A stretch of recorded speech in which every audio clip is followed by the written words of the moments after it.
Bonjour mesdames et messieurs, et bienvenue à cette édition d'information sur KMR TV Info, la chaîne d'analyse de l'actu au Cameroun.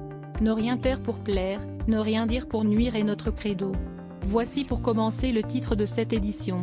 Cette vidéo est réalisée à partir d'une tribune de Saint-Éloi Bidung intitulée Paul Biya, la faillite tranquille, 38 ans de flammes et de fumée, publiée dans les colonnes du quotidien Le Messager édition du 6 novembre 2020. Mais avant de détailler l'intégralité de son contenu, veuillez prendre 3 secondes pour vous abonner à nos pages Facebook kmrtv.info ou sur YouTube KMR TV Info. Un like pour une souscription à nos médias pour ne rater aucune de nos futures publications est fortement conseillé. Voici la teneur du post dans son intégralité. Paul Biya, la faillite tranquille, 38 ans de flammes et de fumée. Que sont devenus les mots qui ont embrasé la côte d'amour du président en 1982? La rigueur, la moralisation, la démocratie, la paix, la sécurité, le progrès, la prospérité et les libertés? 38 bougies allumées pour éclairer, devenues des brasiers ravageurs. Il y a des images, des symboles, qu'il vaut mieux ne pas choisir pour se faire identifier. Le choix de la flamme en 1985 à Bamenda comme emblème du RDPC était prémonitoire. À travers cet emblème, le Parti des Flammes venait de nous donner son programme. Le départ du feu était imminent. Le livre de Jacques le fameux Dongo avait pour titre Paul Biya, l'incarnation de la rigueur. D'ailleurs, le livre est aujourd'hui introuvable, au point de devenir l'ouvrage le plus rare au Cameroun. Selon certaines sources, son érudit auteur n'en parle plus et ne se reconnaît plus dans cette œuvre pourtant si chantée et si vantée à l'époque. 15 années plus tard, le Cameroun arrache le tableau d'honneur du pays le plus corrompu au monde, place qu'il défend avec hargne depuis plusieurs années. La rigueur annoncée et magnifiée avait subi les rigueurs du temps et de l'usure du pouvoir.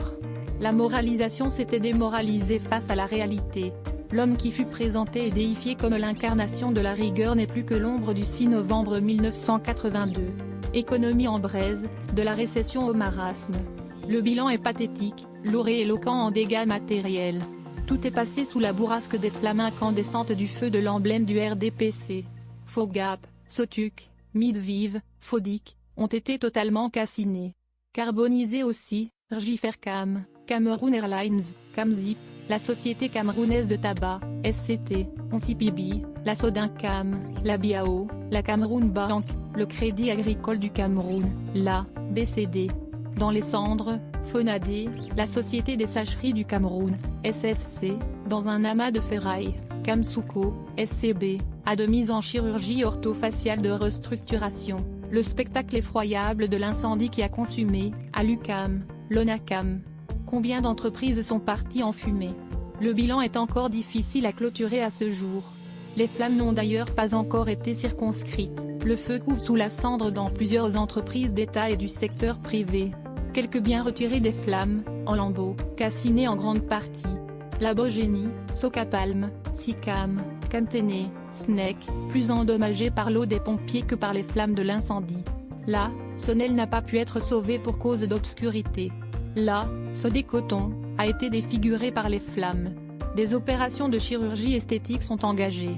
Le feu couva, Simencam, Camtel, Sonara, partiellement brûlés par les flammes de la concurrence. Les pompiers sont encore arrivés en retard. L'incendie de la corruption a ravagé la police. Le corps judiciaire rôtit sous les flammes de la corruption.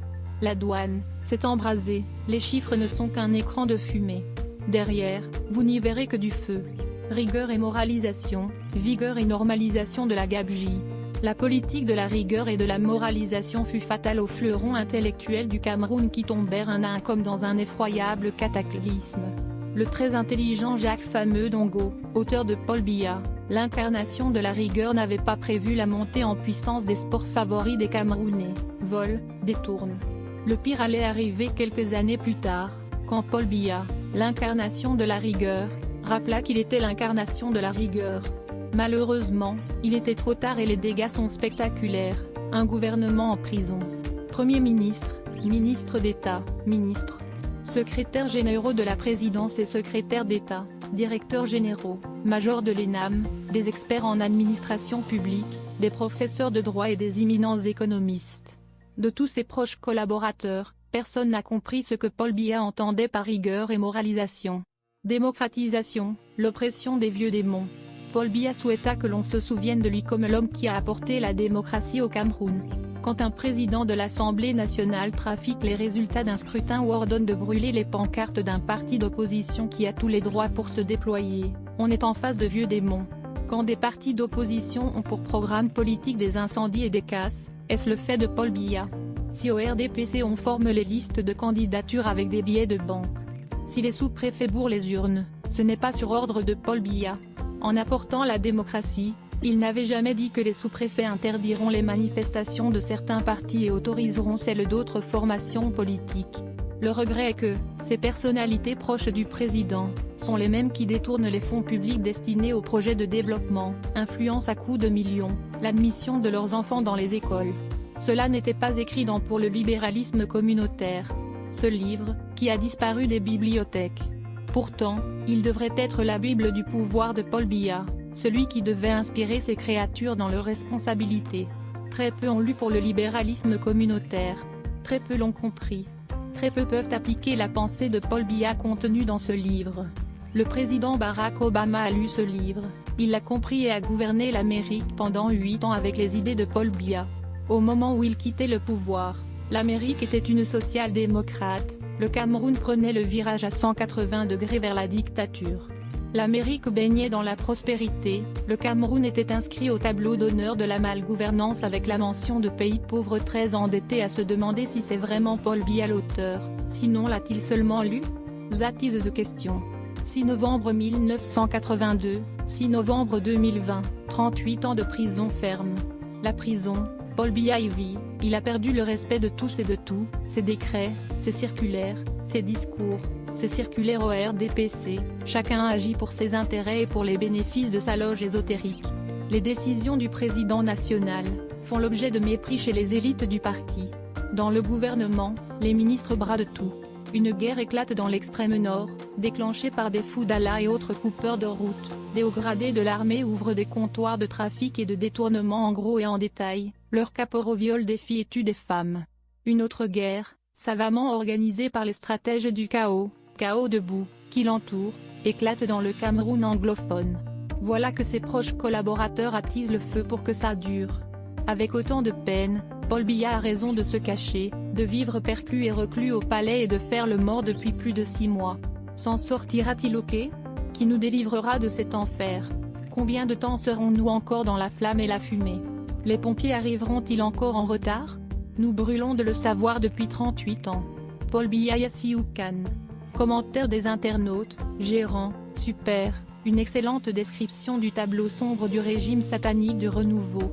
Seigneur, débarrasse ton peuple du Cameroun de ces monstres. Alino, tu sais écrire, oui, tu as tout dit. Hélas, tu es parmi les fossoyeurs ou mieux parmi ceux-là qui ont incendié ces entreprises puisqu'étant membre à part entière.